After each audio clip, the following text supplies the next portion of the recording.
Olá! Nessa aula estudaremos um método de avaliação muito conhecido. Talvez você já tenha ouvido falar dele. Talvez já tenha até usado. Estou falando da avaliação com uso de heurísticas. Antes de começar, vamos esclarecer o que é uma heurística. As definições do dicionário Michaelis são: podemos pensar em heurísticas como estratégias ou planos para atingir um objetivo.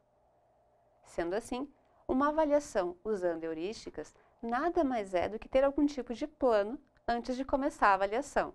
Mas de que plano estamos falando? Este plano normalmente tem a forma de uma lista, que deve ser aplicada às inspeções de um objeto bem definido. Acho que o exemplo mais conhecido são as 10 heurísticas de Molick e Nielsen, que servem para avaliar a usabilidade de interfaces homem-computador. Esta lista foi sendo refinada ao longo de vários artigos, tendo sido apresentada em sua forma final no livro Usability Inspection Methods, de Jacob Nielsen, cuja primeira edição é de 1994. Se você não consegue ter acesso ao livro, pode ver a lista no site do Nielsen e Norman Group. Essa lista foi elaborada a partir da experiência dos autores. No artigo de 1990, Molick e Nielsen explicam como elaboraram a lista. Hoje em dia, nenhum periódico aceitaria uma lista de heurísticas para avaliação de usabilidade criada dessa forma. E, no entanto, mesmo que o método de elaboração não tenha sido assim muito científico, essa lista tem sido útil há bastante tempo.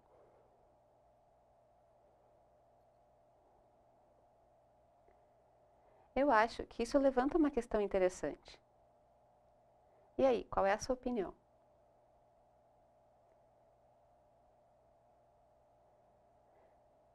Bem, deixando de lado essas questões assim mais filosóficas a respeito do método, vamos voltar à prática. Temos que ver qual o conteúdo da lista e como utilizá-la.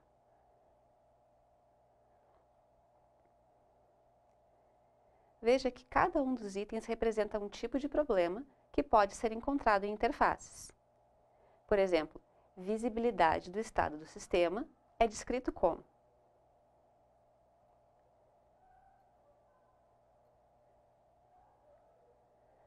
antes de começar a fazer a avaliação, você precisa estar familiarizado com a lista e com a interface a ser avaliada.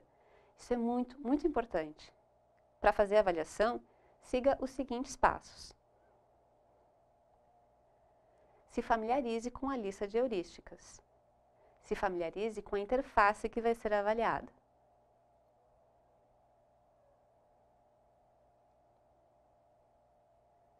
Crie uma lista de tarefas.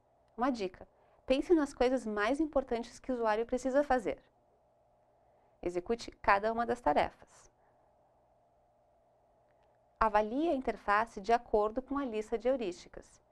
Para cada passo da tarefa, você precisa se perguntar que a ação que você, no caso o avaliador, está executando pode representar um problema descrito por um dos itens da lista. Pode ser que um problema seja classificado em mais de um item. Classifique o problema de acordo com a severidade. Você pode usar uma escala de 1 a 5, por exemplo, onde 1 significa que não é grave e 5 significa que é muito grave. Por último, faça um relatório, tentando ser objetivo e sucinto. Parece super fácil, não é? Pois é, só que não é tão fácil assim. Sabe o primeiro item do diagrama que acabamos de ver? Se familiarize com a lista de heurísticas?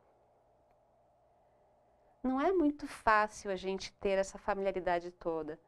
Para que a gente consiga inspecionar cada ação realizada pelo usuário e ao mesmo tempo ir se perguntando: será que isso representa um problema desse ou daquele tipo? É preciso ter a lista inteira na ponta da língua.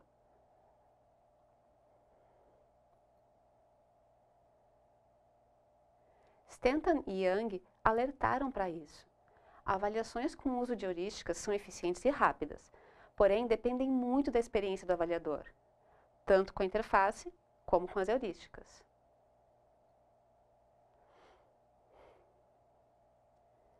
Além disso, eles alertaram também para o fato que um avaliador trabalhando sozinho não encontra uma quantidade importante de problemas, ou seja, precisamos de mais de um avaliador experiente. E isso complica um pouco as coisas, não?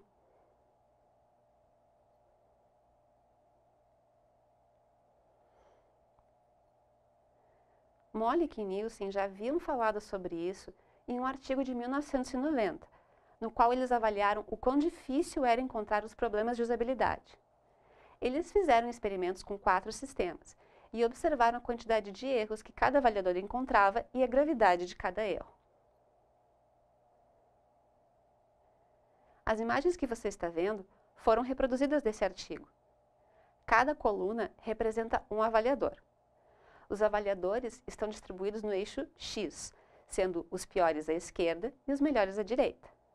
No eixo Y, vemos a classificação da dificuldade de encontrar cada problema.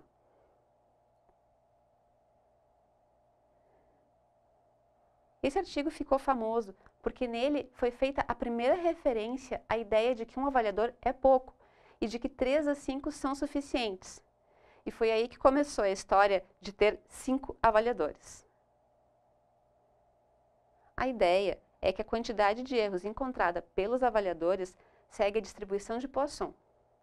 Na imagem que estamos vendo, e que também foi retirada do mesmo artigo, vemos que a quantidade de problemas encontrada fica estável quando se faz a avaliação com 5 avaliadores.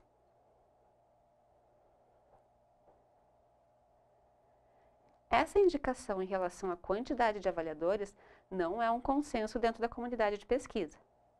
Há, por exemplo, artigos que discutem se a distribuição de problemas de usabilidade realmente segue uma distribuição de Poisson. Mas como isso é um tópico que eu considero bem fora do nosso escopo, eu não vou entrar nesse assunto. O que podemos considerar como suficiente para os nossos propósitos é que é importante que o avaliador seja experiente e que ele não se conduza à inspeção com apenas um avaliador. Agora vamos tentar aplicar o que aprendemos a um exercício. Sua tarefa é buscar a quantidade de erros em uma interface usando as heurísticas.